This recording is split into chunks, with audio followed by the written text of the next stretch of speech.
Therefore, I would like to listen from the private sector. We have the pleasure and honor to have Mr. Jun Ye, who is the Group CEO of TOJOY.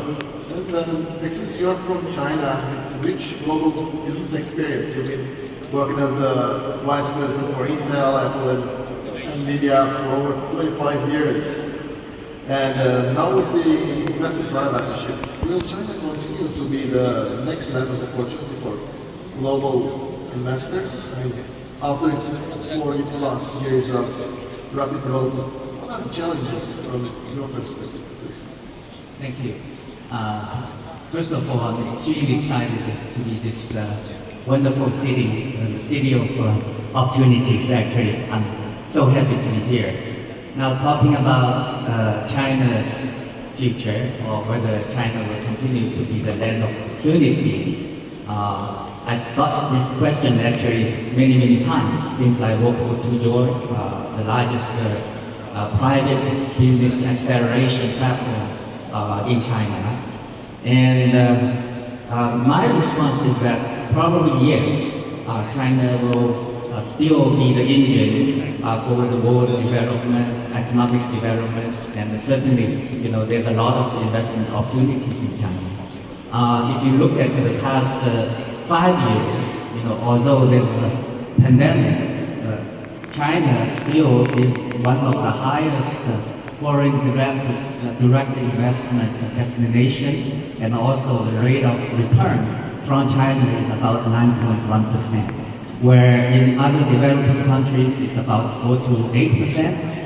In the developing world, the average is 3%. So if you just look at the rate of return for foreign investment in China over the last 5 years, it is still at the highest level. Now, moving forward, whether China will continue the highest return for investment country, I think the answer probably is. Not too long ago, actually, McKinsey's China President Zhou Enlai made a statement that next China is China, which made a lot of headlines, and certainly a lot of people are debating on it. But I think there's a lot of truth in it. Because if you look at the total market itself, in the next 10 years, if China maintains a 2% GDP growth, the growth part will be India's economy today. If China maintains a 5% GDP growth for the next 10 years, the growth part will be the combination of Japan's economy today, India's economy today, and Indonesia's economy today. So the market size is extremely big. So there's so many opportunities. Now, in terms of technology investment, Hurun report just recently released data talking about the unicorns in the world. There's about 1,300 unicorns today in the world, where U.S. takes 666, which is about 40% of the global unicorns. China takes about 20%, 23% of the global unicorns. The number is about 316. But if you look at the valuation of those unicorns, actually China and the US are the same. So technology sectors definitely is a place where you look at China. And the market itself is just remarkable. If you look at my panelists mentioned about the renewable energy car or new energy car. We know that Tesla is probably the biggest one or the famous one. But if you look at the manufacturers who are actually producing this, BYD produced 6.8 million new energy cars, which is about 600% growth over the year before. So the market itself speaks to itself. Now, talking about the broader healthcare, China actually made an estimation that by 2030, the total market will be about $2.5 trillion. And over the next few years, China will continue to attract investment in this sector. I think the biggest legacy of this pandemic has led to this world is that people's awareness of the healthcare has significantly increased.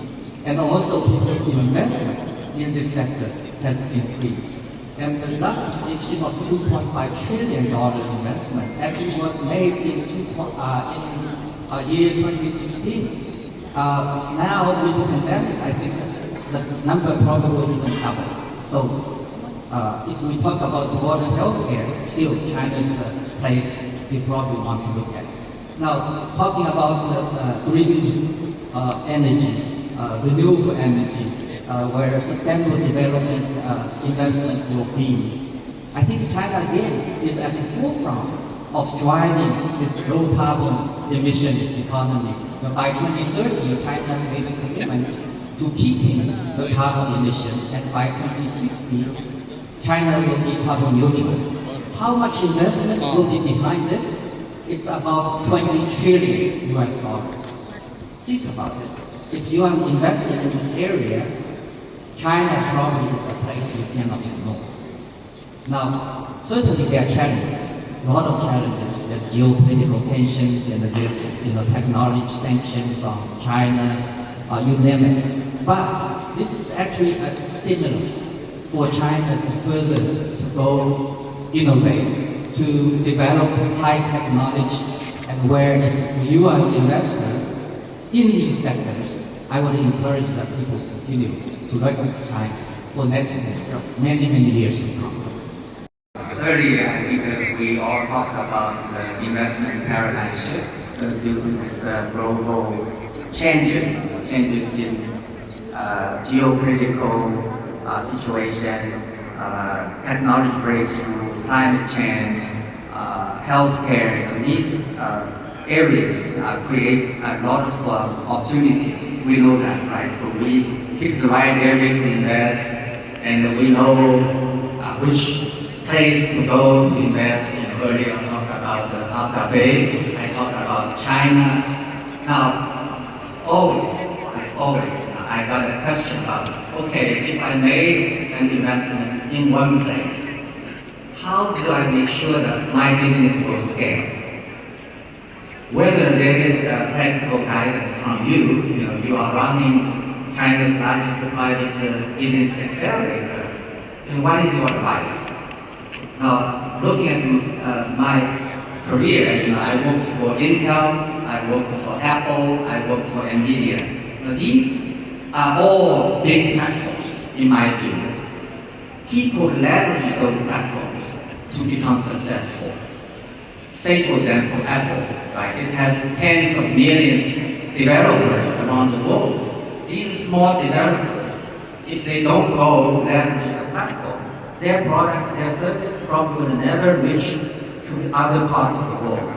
Just imagine a young developer in Chengdu City in China, in the rural area, graduated from university with a good degree, good technology capability. How this person can make sure that the app it developed could actually be used worldwide, leveraging the platform. So that also made Apple very successful.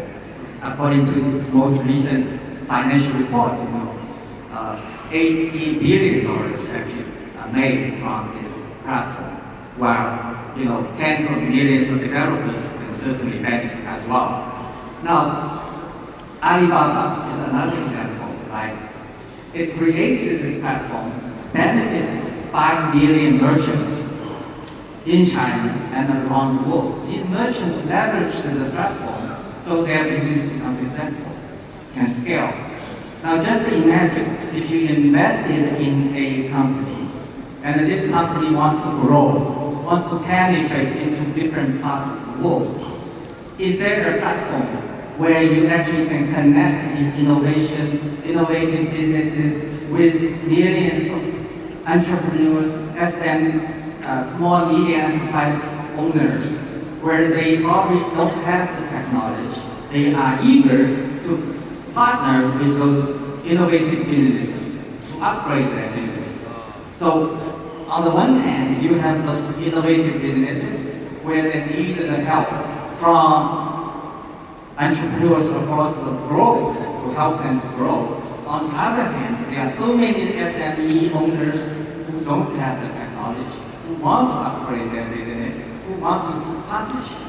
So if we can create this kind of platform, where resources and innovative business can combine, can work together, so that innovative business can become unicorn, and the traditional business SME owners can upgrade their business.